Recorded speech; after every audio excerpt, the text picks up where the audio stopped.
Vahel näib, et maailm mattubki prügisse ja saastesse.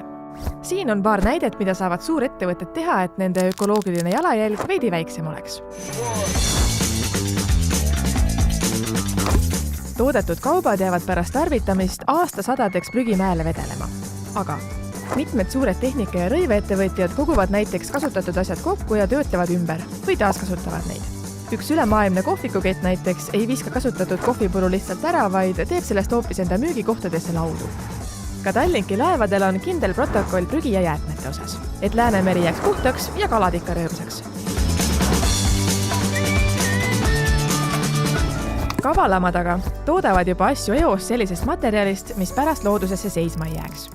Üks suur jalanõutootja näiteks teeb kingi, mis on tarvitamise ajal küll vastupidavad, aga prügimäele jõudes lagunevad seal 1000 aasta asemel paarikümnega.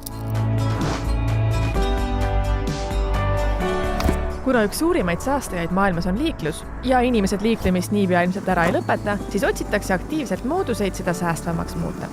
Näiteks üks USA ettevõte maksab lausa rahalist kompensatsiooni töötajatele, kes endale hübriidauto ostavad.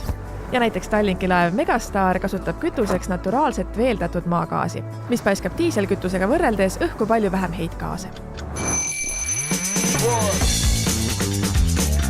Üks eriti lihtne säästlik tegu on aga vältida paberimajandust ja ajada asju elektrooniliselt. Sellesse saavad ka kliendid panustada. Näiteks võimaldab Tallink kasutada plastikust kliendikaardi asemel kõigeks ka lihtsalt mobiilirakendust.